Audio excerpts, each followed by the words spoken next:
Fala comigo! Hoje eu estou recebendo uma amiga. A gente recebeu ela no programa de rádio. Falamos vários assuntos sobre segurança, sobre coragem, sobre protagonismo feminino. Onde ela tem um pé aqui em Maracaju há muitos anos. Eu conheço ela do Sindicato Rural, desse trabalho em que ela veste literalmente a camisa, que é a questão do armamento, sobre a questão de tiro, CAC, e realmente tem buscado muito ter essa representatividade a nível de Estado, e é uma referência para isso, não só na questão do tiro, mas também para o lado das mulheres. Mas antes de tudo mais, se apresente para quem não te conhece. Para mim é uma honra te receber no nosso podcast, para que a gente possa estender um pouquinho mais a nossa conversa que a gente começou lá na Rádio Cidade. Seja bem-vindo, Mara. Muito obrigada. Para mim é um prazer mais uma vez estar aqui batendo um papo com você. Agradeço todo esse carinho que você tem tido conosco. Bom, eu sou a Mara Nantes, tenho 45 anos, tenho 3 filhos, né? A Bianca, o João e a Maria. A Bianca já é casada, tô aí esperando um neto. Meu genro é policial. E meu filho faz hoje é aluno da NPOR, também quer seguir a carreira militar ou policial militar. E a caçula, que é a Maria, estuda numa escola estadual, que ela é estadual e municipal, uma escola integral, rural, né? Então ela sai agora, está terminando o terceiro ano, sai como técnica em agropecuária e quer seguir a carreira aí de veterinária. Então essa é a Mara, que tem 3 filhos.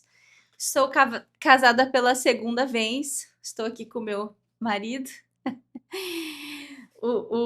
Eu falo, tem um amigo que fala assim, o santo. Não dá para brincar, não. Pensa no homem que é um santo, sabe? Ele fala, como é que tá o santo? Ele pergunta pra mim, né? Mas a gente vem nessa caminhada já há 10 anos. A gente tá 1 ano casado no papel. Vamos para 2 anos, né, amor? E bom, a Mara é essa menina simples, vindo do interior. Sou de Anhanduí, Bem do interior do bem do interior interior. do interior. Vim de lá com 7 anos de idade, né? Moro em Campo Grande. Sou da família Nantes, bem conhecida na região do Capão Seco, Cidrolândia. Tem aí em tudo quanto é lugar, mas a minha Acho que até tem família um supermercado Nantes, não tem? tem supermercado Nantes. Rio Verde tem supermercado Nantes. O Coxim tem supermercado. Tem tudo, né? A gente fala que Como que foi essa infância sua lá em Anduí? rapaz, é a melhor do mundo, né? Era, a gente fala que é porco solto, né? É uma fase muito gostosa, tem memórias maravilhosas de lá. É uma cidade ainda bem, é um distrito, né? Ainda bem interior. E assim, em meio à simplicidade e o cuidado, né? Minha mãe era costureira, meu pai sempre trabalhador rural, sempre trabalhou na área rural. Hoje ele mora, né, numa chacrinha dele. E minha mãe sempre ficou com a gente na cidade quando viemos para cá, e quando era lá ela ficava lá fazendo, costurando, né, e criando as filhas. Minha irmã mais velha, a diferença nossa de idade é de 11 anos, aí minha irmã mais velha precisou vir para a cidade para estudar, terminar os estudos, fazer faculdade.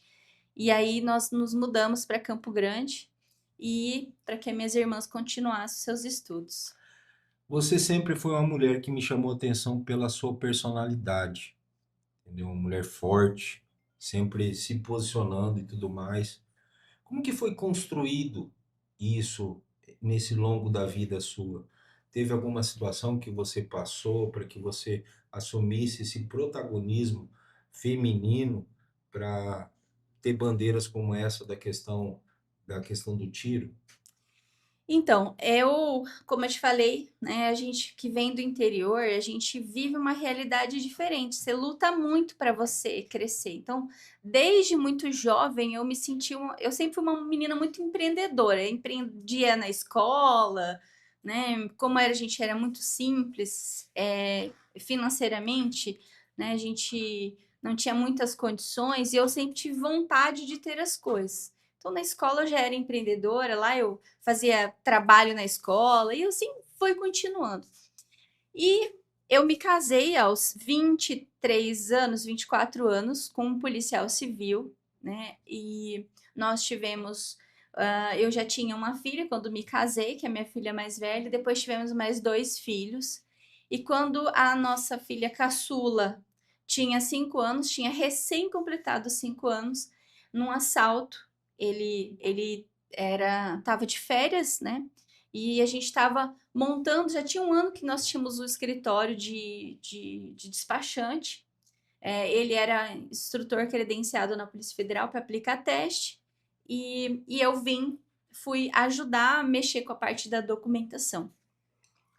E aí, em um assalto que teve na farmácia, ele foi atender esse assalto e ele tomou um tiro e ele faleceu na hora. Fico eu, né?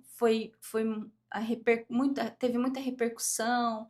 Ele era uma pessoa bem conhecida, foi um policial bem reconhecido, era instrutor na academia de polícia, então todos conheciam. E aí fica eu, as 3 crianças, né? E o escritório, né? E dali eu teria que tirar o sustento das crianças. E aí 15 dias depois, voltei para o escritório. O assalto aconteceu embaixo do escritório, né? O nosso escritório era em cima, a farmácia embaixo, o assalto aconteceu embaixo. E todo mundo, Mara, você é doida, como que você vai voltar, né? Essas crianças. Eu falei, olha, é o seguinte, eu tenho que trabalhar, eles têm que ser, né? Tem que prover alimento, então vamos enfrentar. O que tem é isso e bora pra frente. E eu tinha já conhecido Jesus da forma que eu conheço, né, hoje. E então Jesus e toda a minha igreja, ela foi o meu sustento, ela foi a minha fortaleza. A minha igreja me abraçou com muito amor e carinho, nos deram todo o apoio financeiro e estrutural, espiritual. Então eles nos cuidaram financeiramente por alguns meses até que a pensão viesse e até que eu me restabelecesse financeiramente. E, e esse amor que Deus sempre teve conosco, né? Eu tenho para mim, sabe, Robert? Eu sempre falo isso para todo mundo, para os meus filhos principalmente. Tudo que acontece na minha vida, tudo, pode ser bom ou ruim, tudo para mim é melhor do que se fosse de outra forma. Então, foi muito ruim o falecimento do esposo? Foi terrível. Foi uma dor imensurável. Para os meus filhos, tem problemas até hoje, né?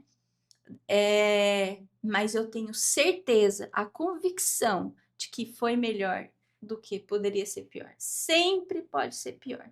Então, eu louvo a Deus da forma que foi, como foi, porque Deus estava no controle, né? Eu já recebi várias palavras de Deus me falando, eu estava com ele, eu passei com ele e vou passar com você por tudo que tiver que passar aí.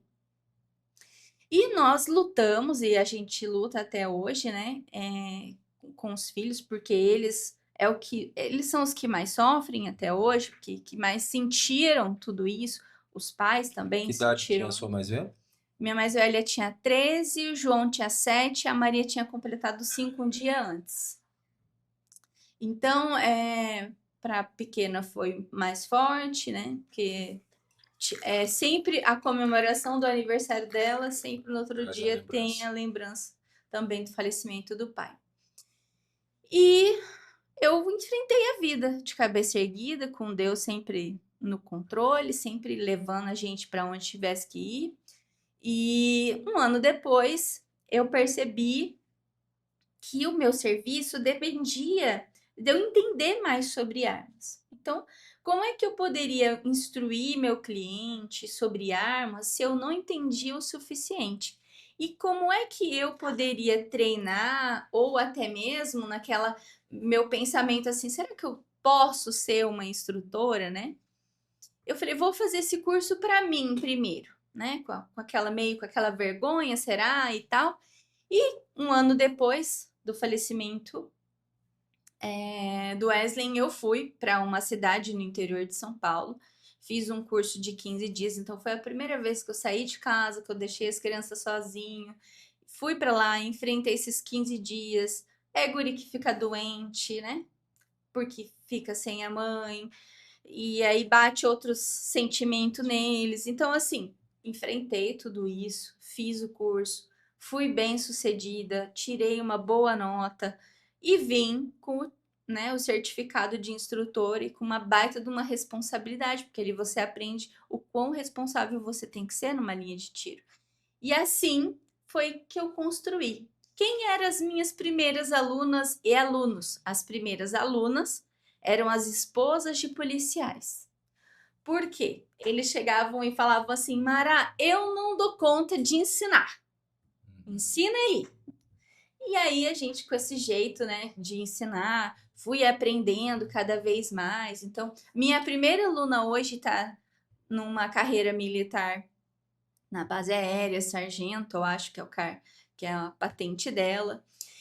E assim foram saindo outras mulheres. Os homens eram com muita facilidade. Eu achei que eu iria enfrentar talvez um preconceito através deles, não. Mas toda vez que eu falava assim, ó, se o senhor precisar, eu te dou uma instrução antes. Eles falavam, ah, tá bom. Nunca foi assim uma coisa, você? Será? Até eu ia fazer essa pergunta, porque a gente acaba tendo muito esse lado do preconceito, uma mulher ensinando tiro. Sim. Você nunca passou por Eu nunca, não que eu tivesse percebido, nunca que alguém tivesse colocado em xeque a minha qualidade, né? E eu também sou muito sincera e eu sei até onde eu posso ir, né? Então, eu não vou dar um curso tático como se formar um policial. Isso não é a minha praia. Não é para isso que é a minha formação. Até porque cada policial tem lá uma polícia civil trata de um jeito, a polícia militar é de outra. São coisas diferentes. Não é o meu cotidiano. O meu curso ele sempre foi focado para o civil como eu, para uma pessoa que deseja ter uma arma e se defender. Então, baseado nisso, eu procurei fazer cursos. Aí, quando eu conheci meu esposo, 2 anos depois que eu fiquei viúva, eu conheci o Júnior e a gente começou a namorar. Foi meu primeiro namorado e nós estamos até hoje. E a gente. ele se comporta, né? Só, mas é direitinho, né, amor? Ah, se não se comporta. Ai, ai. Faz o sinal para nós aqui, ó. E aí ele é muito parceiro, sempre foi muito, muito, muito parceiro, né? Eu falo assim, quando eu pensei, né? Eu falei para Deus que eu queria um marido, porque tava muito difícil sozinha, né? E eu falava para Deus assim, como que ia ser meu marido? Falava, Deus, ó, eu quero um homem viúvo, que já tenha filho, que vai na igreja, tudo certinho, que eu não tenha trabalho. Eu não quero mais ter filho, né, quero não queria que tivesse mulher, né? Tudo certinho, né? Não vinha.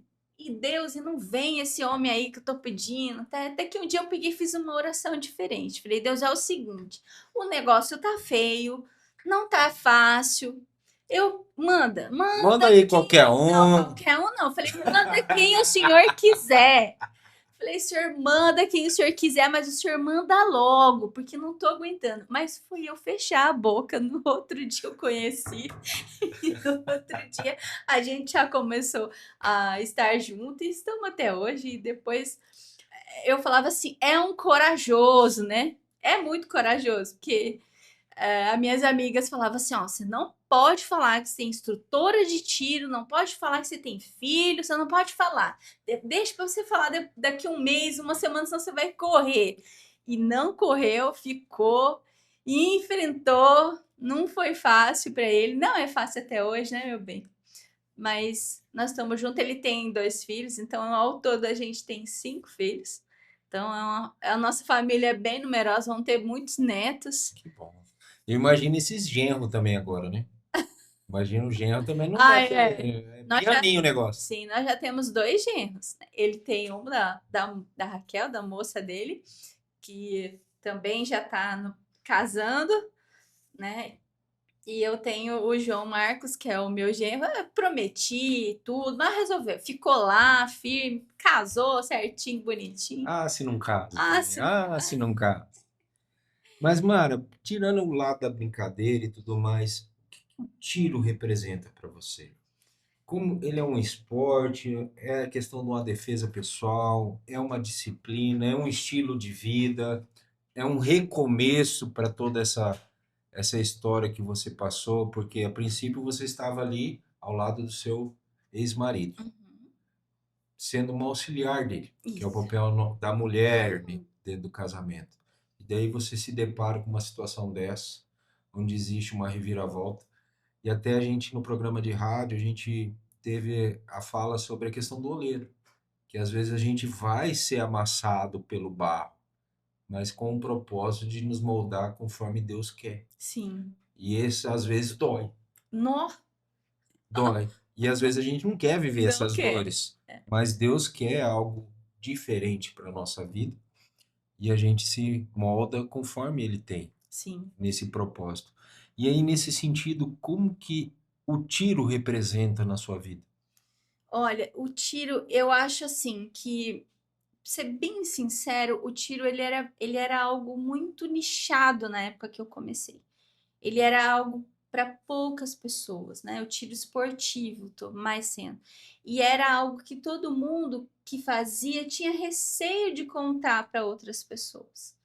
Então eu venho e eu entendo como se fosse algo que eu desmatei, né? Eu desbravei o estado, né? Eu fiz levar isso para mais pessoas. É lógico, não vou dizer, ai, a Mari é a única despachante. Não, tiveram outras pessoas, graças a Deus que tiveram outras pessoas, e hoje é um número muito maior de despachante. E eu falo, as pessoas podem até achar, ah, a Mara é hipócrita, ou a Mara não é verdade isso. Mas, gente, eu sempre fui a favor de um monte de despachante, um monte de instrutor, um monte de lojista, porque eu entendo e que é esse o meu intuito, né? Eu não vou dar conta de atender todo mundo, eu não vou dar conta de estar em todos os lugares e eu não quero algo só para mim. Eu sempre fiz pessoas, sempre convidei pessoas para estar, para participar. Então, eu sinto que para mim foi o propósito que Deus me colocou, né? A princípio eu estava ali cumprindo com um trabalho administrativo e de repente eu tive que entender de todo esse ecossistema para poder atender o cliente e também desbravar tudo isso, porque eu viajava, né, todo final de semana praticamente para o interior para atender o interior. Cada dia era numa cidade nova, né? Foi Então, assim até que a gente se conheceu, né? exato. E eu fiz isso sempre carregando filho. Era filho dormindo no carro e eu dirigindo. Era o instrutor junto comigo, a psicóloga junto comigo. Eu fiz isso por anos e anos e anos e anos sozinho. Depois, o Júnior, depois de um tempo que o Júnior começou a viajar comigo, ele tinha empresa dele também, então, depois de muito tempo, uns 5, né, amor? Uns 5 anos depois, ele começou a viajar comigo. Mas eu levantava às 3 da manhã, colocava a guri dormindo dentro do carro. Tinha vezes que eu cozinhava à noite para levar a comida, ia para o clube de tiro, chegava lá por volta de 7, 8 horas da manhã, atendia os clientes, terminava tudo, botava a guri no carro, voltava para casa.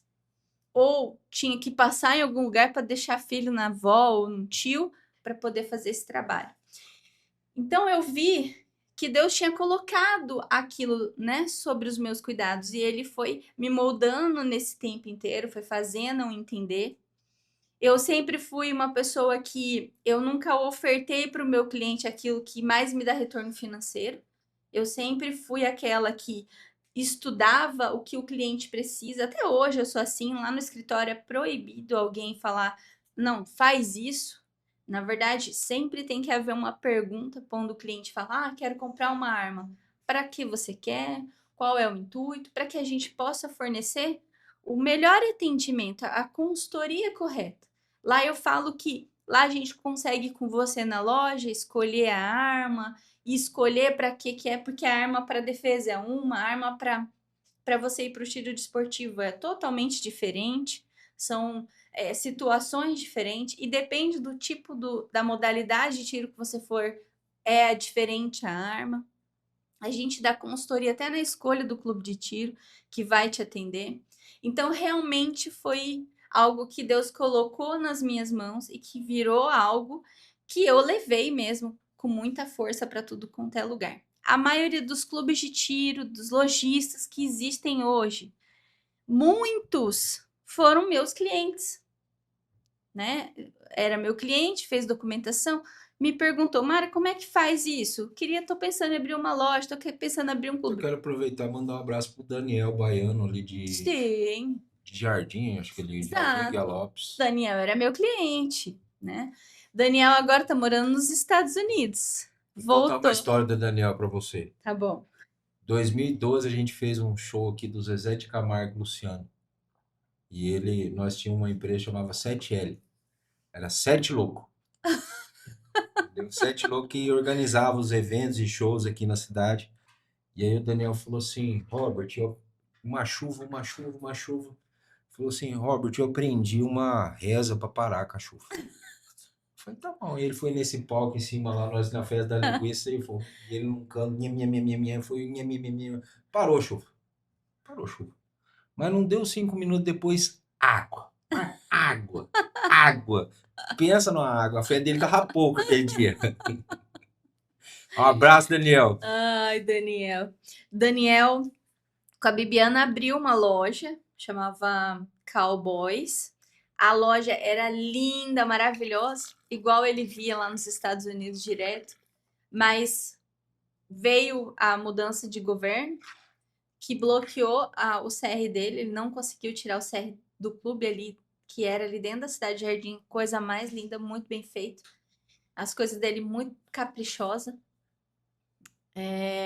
E aí ele se mudou fez o clube de tiro dele fora ali do local. E agora eu sei que ele arrendou e voltou para os Estados Unidos. Muitas pessoas, né, amargaram aí uma dificuldade financeira por conta dessa mudança de governo e que alterou tudo. E a gente sofreu bastante, né? Qual que é o maior mito sobre a questão das pessoas têm sobre a questão da arma, do treinamento? O que mais? A pergunta que toda pessoa que chega do nada lá e vai comprar a primeira arma e tal, a primeira pergunta que faz, qual que é a dúvida maior? A pergunta sempre é: eu posso? Pode ter arma no Brasil? Mas não foi proibido, né? Porque é isso que se fala muito, da proibição. A arma foi proibida no Brasil, nunca foi. A gente sempre teve o direito de ter. Ela teve a regulamentação, né?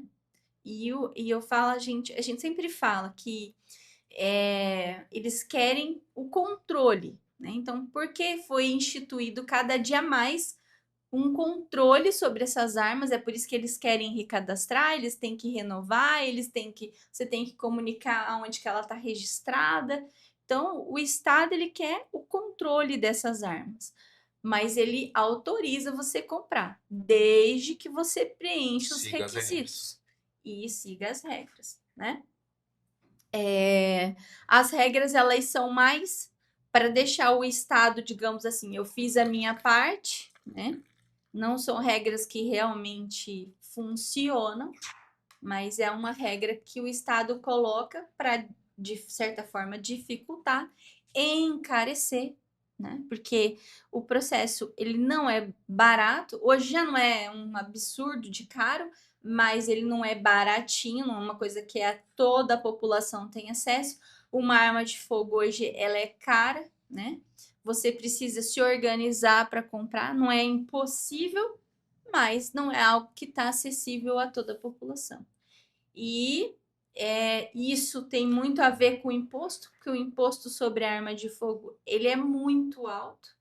Então ele chega quase que dobrar o valor de uma arma de fogo por conta disso. E isso acaba que acarreta na dificuldade, no acesso se limita por conta do valor. E aí eu vejo que às vezes o próprio governo não entende que agindo dessa maneira ele dá margem para que a pessoa compre uma arma de uma forma ilícita, Ilícita, sim. porque às vezes daí acaba gerando por causa do alto custo e acaba tendo essa arma de uma forma irregular em Irregular. casa. Exatamente.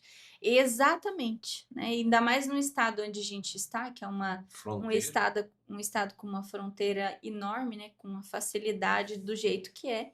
Então, quanto mais você dificulta, mais acaba tendo as coisas erradas. Muitas pessoas, tá? Têm armas irregulares porque acham que é proibido ter arma. Então, eu muitas vezes recebo cliente assim. Mara, eu quero ter uma arma regular. Quando ele fala que ele quer ter uma arma regular, significa que ele tem uma irregular e ele não quer mais. Ele falou: fiquei sabendo que agora pode comprar arma. Então não é que ele não tem, é que ele resolveu fazer do jeito certo. Ele tendo essa arma irregular em casa, ele consegue regularizar ela? Depende. Se for uma arma que tem registro, né? Que tem um registro e que de repente está com o registro vencido, a gente consegue. Mas se essa arma nunca passou por um registro, não tem registro nenhum, aí não. Aí essa arma tem que dar o descarte dela. Mara, a gente está vivendo um momento complicado no nosso estado, onde a gente tem números expressivos de violência doméstica, feminicídio, onde só esse ano já tivemos 14 feminicídios, se eu não me engano. Você vê que as mulheres têm buscado cada vez mais esse treinamento, essa questão da defesa pessoal. Você percebe esse crescimento ou não? Sim, de quando eu comecei para hoje, o meu número de mulheres é bem mais expressivo. Essa semana até eu estive num outro vendedor de arma conversando com ele. Ele falou: Mara, você percebeu que tem bastante mulher comprando arma? Falei: sim, tem muitas mulheres tendo acesso a isso e entendendo a importância de ter, né?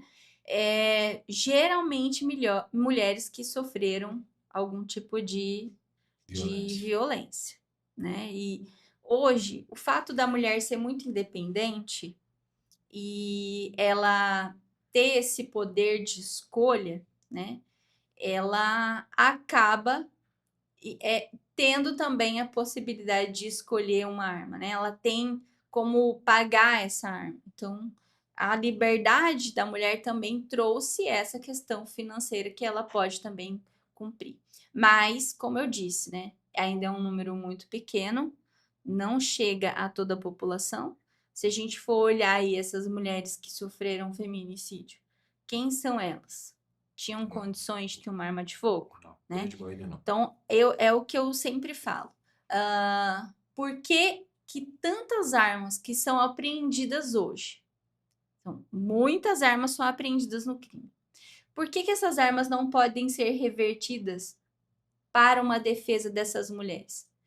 Para que tanto delegacia? Tem um monte de delegacia. A delegacia de Campo Grande é padrão, é referência no Brasil inteiro. Mas o que é a minha pergunta? É efetivo? A mulher que foi lá uma vez resolveu o problema dela e não voltou? Essas políticas públicas que existem hoje, tá resolvendo? Tá diminuindo a criminalidade? Não tá. E essas mulheres voltam para suas casas sem ter como se defender. Você tem, Muitas às vezes, um mínimo de segurança? não têm o mínimo de segurança.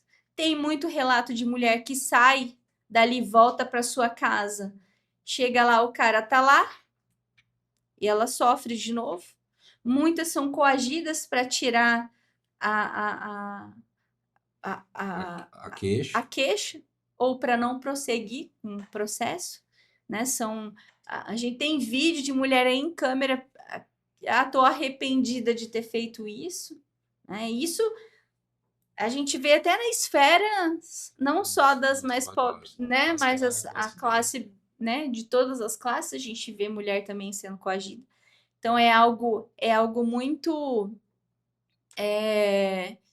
que está muito mais enraizado. Eu vejo sim que a gente tinha que partir para algo mais forte com relação a isso, a gente tinha que dar o poder dela decidir, dela ter como se defender, né? Porque numa situação ali de feminicídio, ela não tem o que fazer. Ou ela morre, ou ela morre.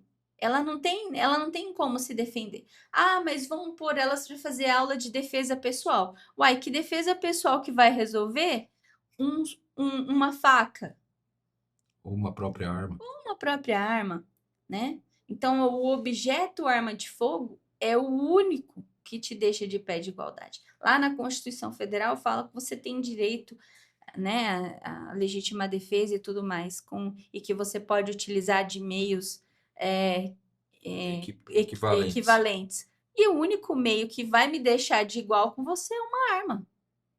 Não tem outro. Eu posso fazer todos os tipos de luta. Se você fizer a luta também, se você também for formado, não é É o que igual? acontece lá em casa. Eu hoje sofro bastante, porque faixa preta de judô não dá pra brincar, não.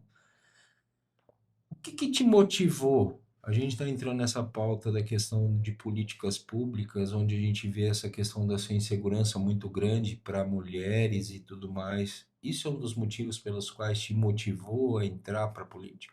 Ah, sim. Sim, com certeza.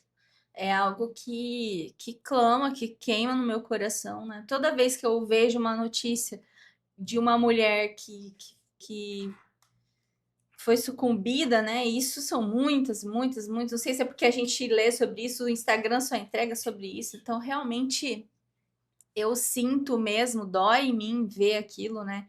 O sofrimento delas e não vê nada de melhorias. Você não vê um número sendo diminuindo. A gente teve um período expressivo de quando o Bolsonaro estava no governo, que ele massivamente fazia propaganda para que as pessoas tivessem armas. A lei era a mesma, o que facilitou? A gente tinha um presidente que falava: olha, vai se defender, porque a gente não vai conseguir te defender, né? A lei era a mesma, o decreto que era diferente. Então a gente tinha um decreto que realmente abriu aí para você ter uma arma, um calibre 9 mm, que é efetivo e que hoje já passou a ser restrito. Só no Brasil isso, né? Uma situação dessa. E aí a gente vê que o que falta, que nesse período que ele estava, era o período que a gente teve menor índice de violência, de homicídio, de feminicídio, de tudo. Todos os índices foram menores. O que é, então? Se não é você sabendo, o bandido sabendo que você tá armado, que ele vai. Não é em qualquer Não lugar vai que em ele vai qualquer entrar. lugar que ele vai entrar, né? E é óbvio, né? Trabalhar essa pauta, principalmente a pauta cultural, de mostrar para as pessoas que a arma é um objeto inanimado e que precisa de uma outra pessoa para qualquer ação. A ação do bem e a ação do mal. Hoje a arma está com toda facilidade na mão do bandido. As armas que estão na mão do bandido, não acreditem que é do CAC, da pessoa de bem, que ele foi lá e roubou. Não é. Isso é o menor índice que tem, e é muito pouco.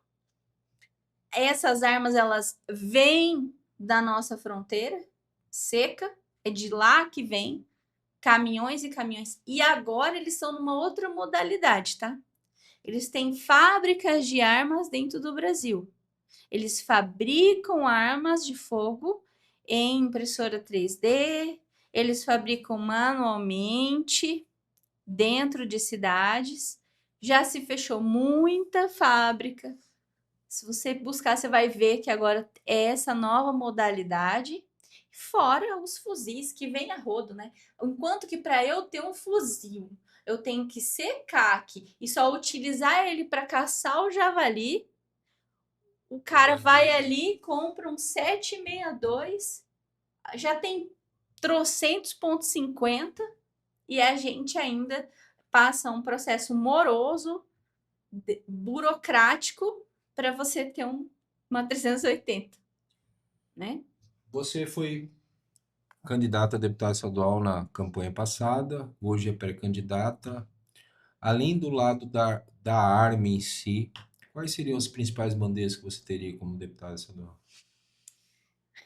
A pauta conservadora, todas, né? Porque eu sou cristã, sou da Igreja Batista, e eu creio que Deus deixou um manual para a gente seguir, que é a nossa Bíblia, e ali fala muito bem dos nossos deveres, nosso comportamento, como Ele quer que a gente haja, né? Então eu acredito que eu sou mais uma voz cristã dentro, né? Se Deus me permitir estar ali, lógico, foi essa oração que eu fiz para Ele. Deus, o Senhor me leve para onde o Senhor quer que eu esteja. Se for para eu entrar, que o Senhor conduza os meus passos e me conduza e me proteja lá também, né? Sempre foi isso.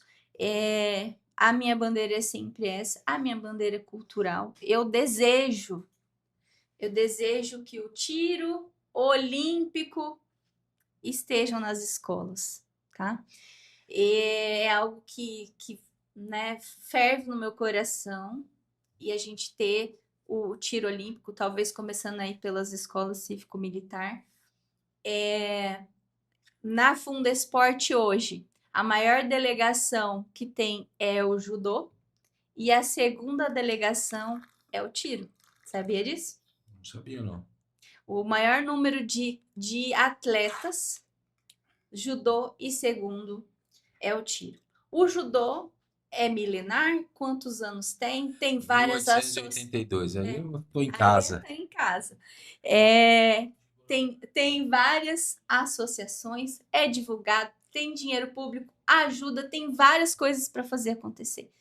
E o tiro, que não tem nada disso, que quem tá ali é custoso, tanto financeiramente quanto de tempo, para você estar ali, né? Você dispõe de muito tempo seu e financeiro teu para estar ali e é a maior delegação. Imagina se a gente consegue aí alcançar ou pular outros muros, né? Estar em outros lugares e mostrar o quanto é importante. O tiro, o clube de tiro, ele é algo maravilhoso para você criar a sua família. Por quê? É um esporte extremamente eclético. Ele pode, desde uma adolescente de 14 anos hoje, até Uma senhora de idade. infinitamente mais de idade. Você pode ter 100, cento e poucos anos, tem gente lá atirando. Tem todos os tipos de modalidades possíveis que você pode tirar, né? A primeira medalha olímpica que o Brasil ganhou foi do tiro esportivo. Então a gente está aí há tantos anos e por que que a gente não é tão mais forte como a gente deveria ser? O clube de tiro forma caráter, responsabilidade, seguir regra, concentração, tudo. O esporte ele depende de ser assim. Você tá numa linha atirando, você tá torcendo pro teu colega. É muito legal. Você tá no é algo assim fascinante quando você vai pro Eu nunca tiro. tive essa experiência de participar de um clube de tiro. Mas eu gostaria muito que você fosse lá na prova do brasileiro. Até a gente aprovou a lei aqui em Maracaju, tivemos toda essa ajuda sua para que a gente aprovasse e desse esse incentivo aos clubes de tiro aqui da nossa cidade, Maracaju. E, e eu nunca tive essa experiência para saber se como que é esse viver esse lado do tiro. E é maravilhoso, porque ali você vai, sua esposa vai, extremamente seguro. Eu falo para todo mundo que o tiro é o esporte mais seguro do mundo. Ai, não, não é. Eu falei, pega a bike. Quantas pessoas se machucam e morrem na bike? Vai lá ver os índices no tiro. Quantas pessoas morreram porque estavam numa prova de tiro? Lá, o erro que nem tem risco, ele já não é aceito. O menor erro possível, como é que eu vou explicar? É o erro antes de acontecer alguma coisa. Ele é a gente Tem a quando a prevenção. gente tem a prevenção antes que aconteça qualquer risco, né? Então vem a prevenção. Então ele é muito cuidado, é muito a segurança ela é levada a seríssimo E quem a gente percebe que não se mantém seguro ou que tem atitudes que não são seguras, a gente convida a sair, não fica, não se sente bem, não vai continuar naquele lugar, porque ele vai perceber que aquilo ali não é para ele, né? E por isso que eu falo que é seguro por conta disso, né? Não tem essa questão de um lá brigar com o outro lá, discutir e sacar uma arma. A gente, se eu conheço uma história, é raro, né? E, e é isso. Então, o tiro tem tudo isso. A caça, a caça hoje, né? Além dela ser algo Necessário. necessário, hoje se a gente não entender que os caçadores precisam fazer caça de extermínio, a gente vai chegar a uma medida que nós não vamos mais conseguir A controlar. prova disso é o estado do Paraná. Paraná, São Paulo, interior de São Paulo, Mato Grosso do Sul, Maracaju, tem lavouras e lavouras aí sendo destruídas. A gente tem vídeos e vídeos de bando andando no meio da lavoura aí, que é feio de ver. Até essa semana correu um vídeo lá de um cara tomando um corridão de um javali. Eles correm, né? Eles atacam pessoas, né? Isso é fato. Você vai num bando, eles vão te atacar. Então, ali, de certo, estava muito próximo Da da sede. sede e ele tomou um corridão de um javali, né? Então, Vamos mudar um pouquinho de assunto. A gente, há 4 anos atrás, nós tivemos em lados opostos. E hoje a gente está caminhando junto aí em prol de um estado e de um país que a gente acredita que realmente tem que caminhar de uma forma diferente a nível nacional e de um estado que realmente vem sendo construído um governo municipalista. Como que você está enxergando hoje o estado de Mato Grosso do Sul? eu vejo ele muito mais forte, muito mais unido e todos olhando para uma causa, né? Que é, primeiramente, arrancar o ladrão da presidência. A gente precisa tirar esse homem de lá, que não faz bem para a nossa população, né? Destrói muitas coisas e o país está cada dia mais endividado. É dívida sobre dívida, né? Ele pegou um país com superávit e tá, né, com déficit, quantos já trilhões que ele já não está devendo. Não melhorou em nada. Cortou verba do estudo, cortou verba da saúde, né? Tem uma população aí cada dia mais utilizando de políticas públicas e não faz, estão cada dia mais vulneráveis e não estão ensinando essas pessoas a pescarem os seus peixes, né? Então ficam dependendo do governo e cada dia mais para eles isso é interessante. E nós que somos empresários e os empresários do Brasil sofrendo porque você não tem uma mão de obra qualificada, a pessoa que está lá, ela não quer trabalhar, ela tem como se sustentar com o mínimo e ela se sujeita àquilo, né? E nós sabemos que o Brasil tem uma população inteligentíssima, são capazes, são pessoas lutadoras. Você vê que a população brasileira ela se adapta, se reinventa. Muitas pessoas se reinventando, tentando crescer. E um estado inchado, um governo inchado, né? A gente paga muita. A nossa alíquota é muito alta. Você saber que você tem que trabalhar 5 meses no ano para pagar imposto, os outros são seus, isso é um absurdo, né? E a gente tá vendo aí a bola que gira o país, que é o comércio, que é os empresários, estão cada dia mais sucumbindo. Por quê? Porque está tudo muito inchado para eles, tem uma dificuldade enorme de ter funcionários e vai sendo, não consegue crescer, né? Porque como é que você vai fazer um negócio crescer se você não tem quem faz um negócio para você, né? Quem construa, quem trabalhe para você.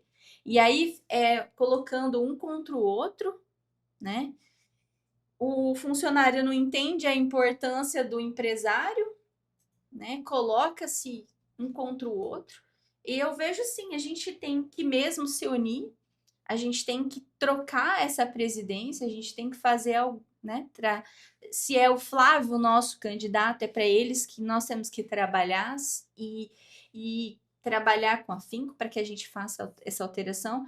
Eu sou bem satisfeita com o nosso governador. Nosso governador, eu acho ele extremamente competente, um homem que anda o estado, que faz por nós. Eu que ando, eu vejo as mudanças das cidades, né? Eu conheço Cidrolândia de quando eu era criança e eu sei Cidrolândia que é hoje, como é pujante, como tem crescido. A gente passa aquela usina ali, né? Que é aquilo? A gente vê outras empresas vindo para o nosso estado. Então a gente está vendo que o nosso governador está trabalhando. Precisa melhoria? Sim. Nós lá de Armas já estamos lá batendo na portinha dele. Governador, ajuda a gente aí com a nossa alíquota, né? Tá pesado para o empresário de armas competir com estados vizinhos. Por exemplo, a gente tem o estado do Paraná, a gente tem o estado de Goiás, que as armas lá têm um valor menor, e aí a gente acaba perdendo cliente para lá. Então, o nosso governador já está sabendo, ele vai, acredito eu, que vai nos ajudar de alguma forma com relação a isso. E também toda a força que a gente fizer para que nós tenhamos mais pessoas alinhadas à nossa pauta lá em Brasília, né? Falando os nossos. Vai nos fortalecer cada vez mais. Mara, para a gente estar encerrando o nosso podcast, uma conversa muito boa, para mim é um privilégio te receber aqui. Como que você consegue equilibrar o lado da vida pessoal, profissional e agora a política? Pois é, né? Dando muito tiro? Pior que, pior que não. Olha, esse equilíbrio, eu falo que é a parceria, né?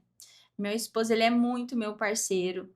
Então, como a gente faz tudo junto, né? Tanto a nossa empresa de armas junto, a parte de instrução, o cuidado da casa, é tudo muito na parceria. Então, ele me ajuda muito em tudo isso. E por a gente ter essa unidade, né? Ter entendido dessa unidade, e é que a gente consegue fazer esse equilíbrio, né? De trabalhar, de também ser atleta, de também ser mãe. E é tudo meio que acontece meio que junto, né? Vai e um faz uma coisa, o outro faz outra, e daqui a pouco tá os dois fazendo junto. E eu acredito que é isso. Se você tem uma família unida, que trabalha junto, que pensa junto, que olha para o futuro, você consegue Equilibrar. equilibrar, né? Agora, quando cada um tá olhando para o seu lado, cada um escolhendo fazendo as suas escolhas separadas, aí pode ter problema sim na família, né? Mara, para encerrar, eu queria que você olhasse para essa câmera aqui, imaginasse aquela Mara lá de trás, No, entendeu? Aquela jovem, cheia de sonhos, e deixasse um recado para ela, nossa, você vai me fazer chorar. entendeu? Rapaz, como que eu vou falar para aquela Mara? Eu vou falar para ela assim: Mara, você conseguiu. Que você fez com a sua vida, Mara? Você realmente conseguiu. Eu acho que eu sempre quis ser próspera, né? Eu vim de uma família muito, muito, muito humilde e eu sempre quis ser próspera. E hoje eu olho para minha casa, para o que eu posso proporcionar para os meus filhos, para a vida que eu tenho, e eu vejo o quanto Deus fez maravilhas na minha vida. A partir do momento que aquela Mara, adolescente, que foi terrível, que deu trabalho para dona Cleusa até se tornou essa mãe que é hoje, essa esposa, essa empresária que é hoje, eu digo assim, eita, Deus, você fez milagres aí, né? E o Senhor fez cada mudança na minha vida, eu vejo assim, o Senhor cuidando de mim demais. Eu às vezes falo, ai, Deus, eu acho que o Senhor sua queridinha, né? Eu acho que Deus, ele trata comigo diferente. E ele é rápido, viu, gente? Ele fala rápido comigo. E é isso. Vencemos. E vamos vencer, porque a nossa luta não é aqui. A casa que eu almejo morar não é essa. E eu não quero nunca perder esse caminho, né? Que é estar na nossa segunda casa, na nossa segunda morada, na nossa vida eterna com o nosso Cristo, nas ruas de ouro. Eu fico imaginando como é que vai ser tudo aquilo, né? Mas é isso que eu quero e a Mara de hoje é muito feliz porque Deus não abandonou ela nem um minuto. Amém. Hoje a gente falou sobre coragem, segurança, liderança, propósito, o porquê que as mulheres têm que ocupar seus espaços de uma forma que realmente nos trouxe muita fé, resiliência e principalmente uma história que valeu muito a pena ouvir e dividir com você. Mara, que Deus continue te abençoando. Para mim Amém. é uma honra sempre te receber. Eu tenho você como uma pessoa que eu admiro muito pela sua luta, pela sua causa. Sei que você hoje ocupa um espaço excepcional a nível de Estado, onde várias e várias pessoas se espelharam em você e que hoje fazem parte dessa gana em prol do tiro. E a gente está à disposição no que a gente puder contribuir por essa bandeira, porque a gente sabe que aqui em Maracaju nós temos vários esportistas, caçadores, e eu acho que é algo que realmente tem que ser levado em consideração Sim, e temos que buscar cada vez mais criar política pública para isso. isso aí. Que Deus te abençoe nessa nova missão, nesse novo propósito. E desse Amém. jeito a gente encerra o nosso Fala Comigo. Lembrando que toda sexta-feira a gente tem um Fala Comigo lá na Rádio Cidade. Então, além da gente estar aqui no podcast, você pode estar nos ouvindo. A Mara esteve comigo lá. Por quem sabe, é você. Manda sua sugestão. Comenta aqui embaixo quem você gostaria que a gente trouxesse aqui para o podcast ou para a nossa Rádio Cidade. Um forte abraço. Deus abençoe.